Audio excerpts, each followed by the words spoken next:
Hello everyone, स्वागत है आपका हमारे चैनल HMS इंडिया में। और आज का हमारा टॉपिक है बीएससी इन माइक्रोबायोलॉजी। तो इस वीडियो में बीएससी इन माइक्रोबायोलॉजी कोर्स के बारे में सभी डिटेल्स के बारे में बात करेंगे कि इस कोर्स को करने के लिए क्या एलिजिबिलिटी होना चाहिए, इस कोर्स को करके आप क्या करते हैं, इन एक्चुअल में यह कोर्स होता क्या है, कहाँ वर्क करते हैं, कौन कौन से क्या सिलेबस है, क्या पढ़ना होता है आपको, क्या सब्जेक्ट्स होते हैं, इस तरीके की सभी इन्फॉर्मेशन के बारे में हम इस वीडियो में बात करने वाले हैं। उससे पहले अगर आप हमारे चैनल पर नए हैं तो आप हमारे चैनल को सब्सक्राइब करें, बेल आइकन जरूर दबाएं, बिकॉज यहाँ पे हम मेडिकल और पैरामेडिकल से रिलेटेड वीडियोज आप तक टाइम टू टाइम पहुँचाते आ रहे हैं। तो चलिए इस वीडियो को शुरुआत करते हैं। तो सबसे पहले हम जानते हैं माइक्रोबायोलॉजी। तो जैसा कि वर्ड से पता लग रहा होगा, माइक्रो मींस सूक्ष्म और बायोलॉजी मींस जीव।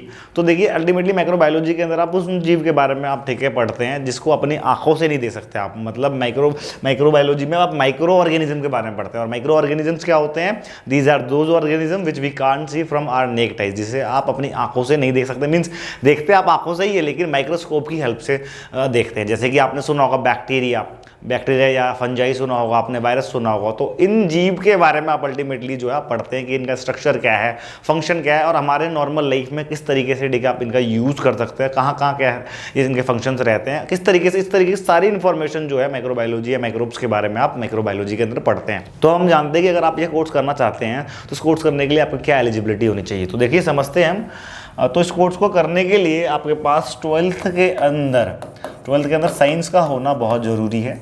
12th के अंदर साइंस का होना कंपलसरी है, प्लस फिजिक्स केमिस्ट्री बायोलॉजी ये होना जरूरी है विद 50% मार्क्स। बाकी अगर आप इस कोर्स में एडमिशन लेना चाहते हैं तो बेटा दो तरीके से इसमें एडमिशन होता है। इसमें डायरेक्ट एडमिशन देखने को मिलता है आपको, या आपको एंट्रेंस के थ्रू भी ठीक है आपको इसमें एडमिशन देखने को मिलता है।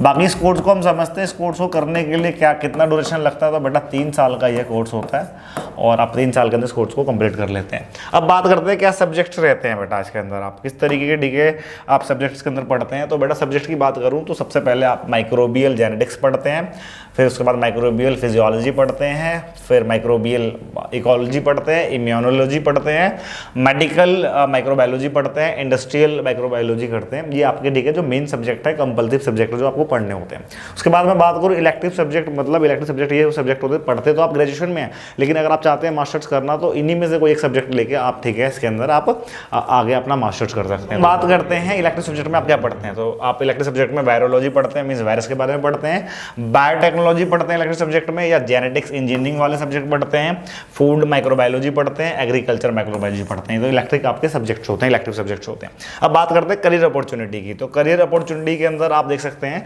आप as an like microbiologist work कर सकते हैं, या आप मेडिकल माइक्रोबायोलॉजिस्ट वर्क कर सकते हैं। अपार्ट ऑफ दैट ठीक है आप बायोटेक्नोलॉजिस्ट भी ठीक है एज एन बायोटेक्नोलॉजिस्ट भी वर्क कर सकते हैं, या फार्मास्यूटिकल साइंटिस्ट बन सकते हैं आप, या फूड एंड ठीक है डेयरी टेक्नोलॉजिस्ट भी बन सकते हैं आप, या क्वालिटी कंट्रोल एनालिस्ट भी आप बन सकते हैं। तो ये ऑप्शन है आपके पास, आपके करियर अपॉर्चुनिटीज़ है।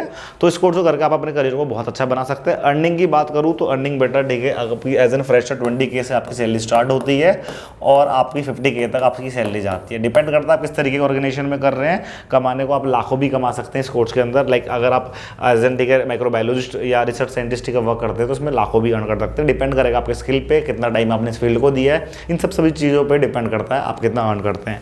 तो इस वीडियो में हमने इस कोर्स के बारे में जान लिया कि बीएससी इन माइक्रोबायोलॉजी कोर्स में क्या करते हैं, क्या एलिजिबिलिटी रहती है, कैसे एडमिशन होता है, सभी इन्फॉर्मेशन कितना अर्न करते हैं, क्या क्या ठीक है आप वर्क करते हैं, सभी इन्फॉर्मेशन इस वीडियो में जाना। मुझे आशा है कि आपको इस वीडियो से ठीक है पता लगा होगा बीएससी माइक्रोबायोलॉजी के बारे में। स्टिल कुछ डाउट रह जाता है तो कमेंट बॉक्स में मेंशन करें, अदरवाइज आप डायरेक्ट कॉल करके हमसे पूछ भी सकते हैं। मिलेंगे इसी तरह की इन्फॉर्मेटिव वीडियो के साथ नेक्स्ट वीडियो में। अभी के लिए बहुत बहुत धन्यवाद।